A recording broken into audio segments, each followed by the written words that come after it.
Elizabeth Short was born in Boston, Massachusetts on July 29, 1924.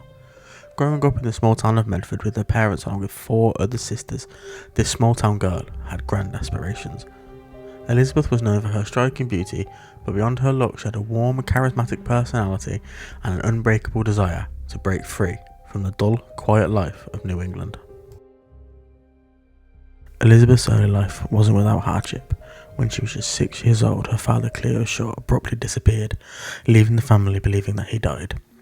It was later discovered that he had faked his own death and relocated to California.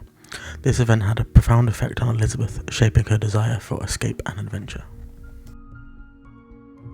As a teenager, Elizabeth began to dream of something more. She had a fascination with Hollywood and the glamorous world of film. Like many young women in the 40s, she was captivated by the idea of becoming a movie star, hoping to leave her mark on the silver screen. She envisioned herself as an actress, being drawn to the allure of Los Angeles. This is where she believed her beauty and charm could help her achieve her fame. Her aspirations were intrinsically linked to her love for movies and the golden age of cinema. She was said to be a daydreamer, often imagining a future filled with excitement and stardom.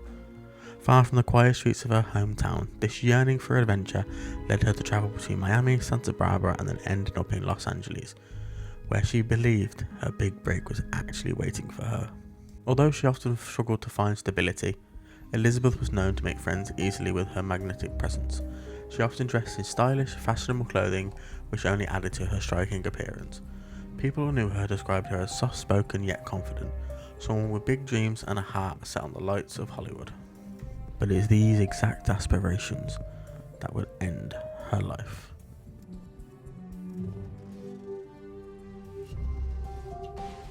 It was a brisk, quiet morning on January 15th, 1947 in LA. The city was still in the gentle dawn hours, with most people going about their morning routines, completely unaware that this would become one of the darkest days in the city's history. In the otherwise orderly neighbourhood of Learmonth Park, Betty Bersinger, a local housewife, decided to take her young daughter for a stroll along Norton Avenue. With the early light casting long shadows, she noticed something unusual in a vacant lot, a pale, almost porcelain-like shape lying on the grass. At first, Betty thought that it was a discarded mannequin left by someone who no longer wanted it, but as she moved closer, something seemed and felt off. The shape was strangely positioned, and it wasn't until she was almost upon it that she realised the horrifying truth, that this was no mannequin. She was looking at the lifeless pale form of a young woman. Overcome with shock and horror, Betty grabbed her daughter and hurried to the nearby house to call the police. Within just a few short minutes, the once quiet lot was now teeming with police officers, detectives, and soon the press. The officers on scene were deeply disturbed by what they found, and the atmosphere quickly became tense as more details emerged. The young woman was quickly identified as Elizabeth Short, a name unknown to most Angelonians at the time, but that would soon become famous across the world. The police, despite calling off the area, word had already spread, and soon a crowd gathered near the crime scene. LA is no stranger to crime, but this was different, and people were left stunned. Detectives described the scene as something out of a horror story, and their expressions alone made it clear that this was an exceptionally disturbing case. In a time before social media, news still travelled incredibly fast around the city. It wasn't long before journalists from local papers arrived on the scene, eager for any scrap of information. The press latched onto the story immediately. Reporters jostled for position, trying to catch a glimpse of the crime scene and snap their photos. The young woman's pale skin, dark hair, and a tragic end soon earned her the nickname that would become infamous, the Black Dahlia. Rumour has it that this name was inspired by the popular noir film tale, The Blue Dahlia, a story of mystery and intrigue. This moniker only fueled the media frenzy, giving the story a mystique that both fascinated and horrified the public. As news spread throughout Los Angeles, people were shaken to their core. In post-World War II America, 1940s Los Angeles was deemed a place of optimism, growth and opportunity. Veterans were returning home, Hollywood was in its golden age, and many young people like Elizabeth had come to LA seeking fame, success and adventure. For the residents of Los Angeles, especially those in Learmonth Park, this brutal crime was a stark reminder of the dangers lurking behind the glamour of Hollywood and the promises of the big city. Elizabeth Short's story captivated the city, not just because of its tragedy, but because so many people could see a part of themselves in her. She was young, ambitious and glamorous. like countless others who came to LA with dreams of a better life. However, her story became a dark mirror, reflecting the vulnerability of those who flocked to the city with high hopes and the tragic reality that some of them encountered. In the days that followed, Elizabeth's story made front-page headlines across the nation, and detectives faced mounting pressure to solve this case quickly. But the initial investigation was chaotic. So many reporters flooded the scene that it was nearly impossible for detectives to keep all of the details private. Some journalists were so desperate for a scoop that they interfered with evidence, even calling the mother under the pretense of writing a profile on her daughter before breaking the devastating news. As the investigation progressed, the press was completely relentless, turning every rumour and lead into front-page news. The Black Dahlia case took a life on its own, spawning theories, suspects and even public fear. People whispered about the possibility of a serial killer while others pointed fingers at the city's underground. The shock and mystery surrounding Elizabeth's story would cement her legacy in American crime history, making her story one that has lingered in the public information for decades. The discovery of Elizabeth's body didn't just mark a tragedy for one young woman. It sent shockwaves through Los Angeles and symbolised the darker side of Hollywood's glittering lights. This case remains a haunting reminder of both the vulnerability of those who seek fame and the lengths the media will go to feed the public's hunger for sensationalised stories.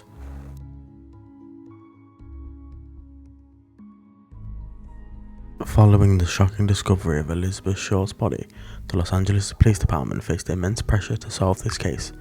With the media spotlight shining brightly on them, the investigation quickly turned into one of the most publicised in American history. From the start, the handling of the investigation was chaotic. The sheer volume of tips and leads overwhelmed the police, with thousands of calls pouring in from the public. Detectives interviewed friends, family, and acquaintances of Elizabeth, trying to piece together her last few days. Despite the outpouring of interest and concern, the investigation was plagued with challenges, including the lack of forensic technology that we take for granted today. Evidence was mishandled and crucial details were overlooked. The initial police work left much to be desired, as officers faced difficulties in reconstructing Elizabeth's final moments. As the media frenzy intensified, various rumours and unverified leads circulated, complicating the investigation even further. Over the years, numerous suspects emerged in the case, each with their own potential, motive and connections to Elizabeth. The police received countless tips and several men were brought in for questioning. Among them were known criminals, acquaintances of Elizabeth, and even those who claimed to have been her lovers.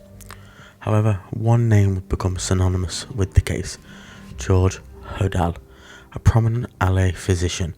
Hodel had a complex history marked with allegations of criminal behaviour and moral ambiguity.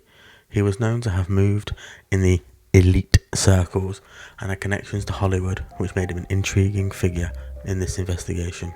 George came onto the radar investigators due to several factors. He was known for his erratic behaviour and had a reputation for being involved in the darker side of Los Angeles society. Hodel had reportedly been obsessed with the arts, particularly photography, and he had an extensive collection of images, some of which depicted violent and graphic subjects.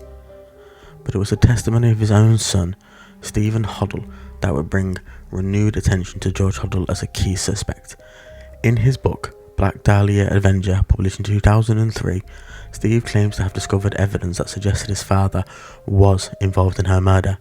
He cites several pieces of circumstantial evidence, including recalling a conversation with his father, during which George allegedly boasted about being involved in the perfect crime and hinted at his connections to the murder. Steve also uncovered a series of photographs that appear to show a woman resembling Elizabeth. He speculates that these images were taken by his father and could connect him to the crime. George also had a questionable alibi for the time surrounding Elizabeth's murder, and his lifestyle, including late-night excursions, which raised suspicions. Additionally, his connections to various unsolved murders of young women further fueled the theory by his son that he could be the Black Dahlia killer.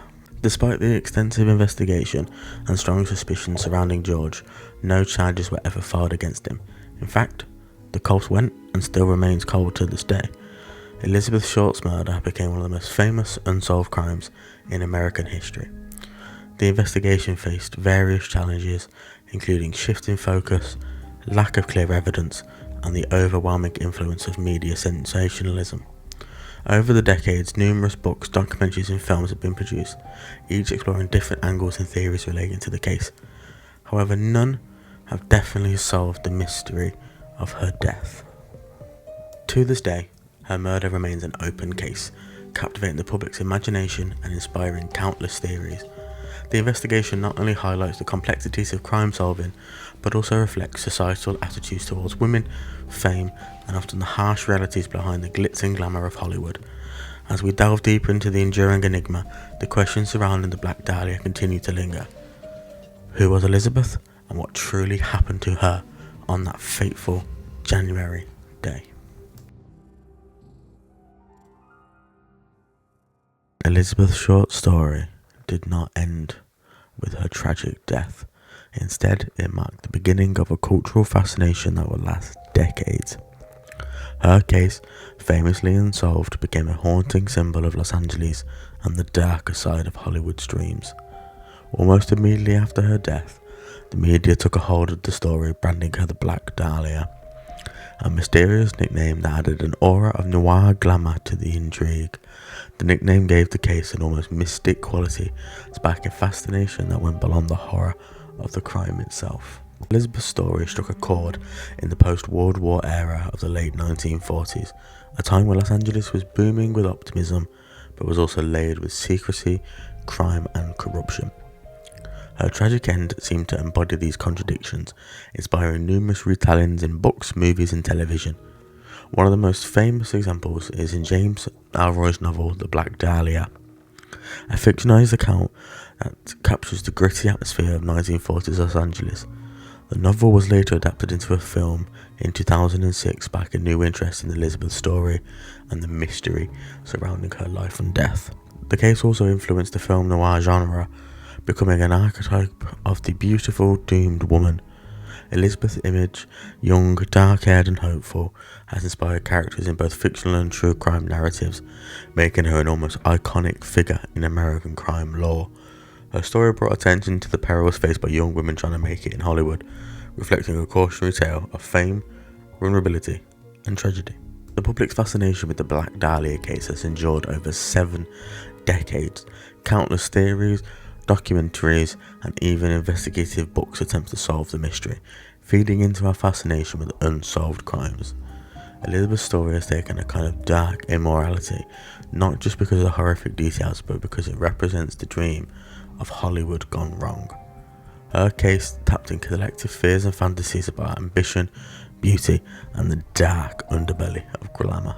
In recent years, the Black Dahlia case has found a place in true crime genre's rise in popularity. Shows, podcasts, documentaries, and even video games have visited the mystery, drawing both old and new audiences into Elizabeth's story. Her case was one of the earliest examples of real-life crime becoming a cultural obsession, paving the way for America's fascination and the world's with true crime. Elizabeth's story remains that of mystery, a young woman whose tragic story became emblematic of Hollywood's darker side and a case that continues to haunt popular culture. Her life and death symbolize that sometimes dangerous allure of fame, the vulnerability of those seeking it, and our own fascination with mystery. In many ways, the story of the Black Dahlia lives on both as a somber reminder and an unsolved enigma that continues to captivate the world.